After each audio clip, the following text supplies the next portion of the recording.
Hello, in this short video, we'll show you how to improve your site's SEO score by ensuring that the URLs for each of your pages is as SEO-friendly as possible. Now, often enough, it's likely that you're going to have some pages that aren't so SEO-friendly, and there's no need to tear your hair out over them.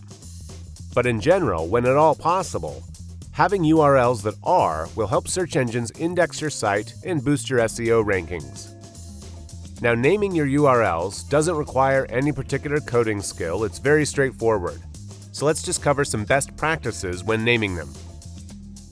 First of all, your URLs should be named clearly for what they are. So if you have a page with a contact form for visitors to contact you, just name it Contact.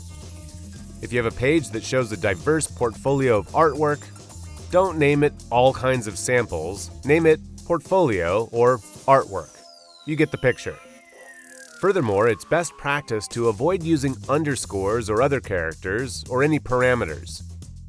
Instead, if you feel that you really need to, and your website is brand new and hasn't been indexed yet by the search engines, as opposed to a website that is already well ranked because of many other factors, then you can replace underscores with hyphens, or redirect pages to URLs with hyphens. Now, some other tips and tricks to keep in mind. It's best practice if your URLs are short. According to many SEO marketers, Google, among other search engines, are much more friendly to short URLs.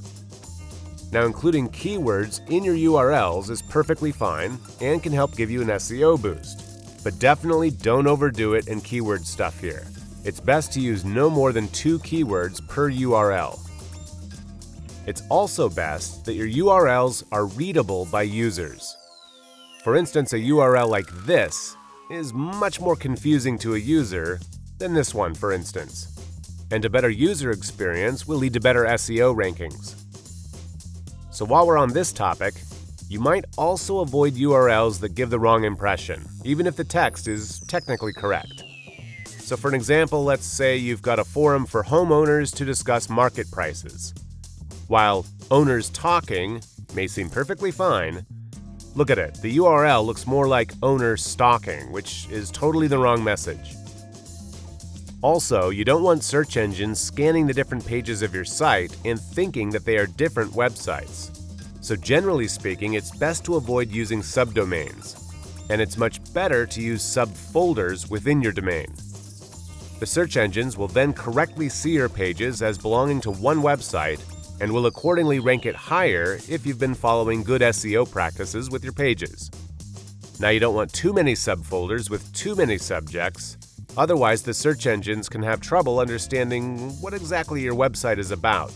So when possible, use subfolders sparingly, and like everything else we've discussed here, keep them descriptive and relative to your content. By following these general guidelines, you'll enhance both user experience and help the search engines understand your site's content, thereby improving it in their rankings. Feel free to check out our other videos so you can keep fine-tuning and getting the most out of your SEO. And click subscribe to stay updated with new tips and tricks to get you to the top of the search engine results pages.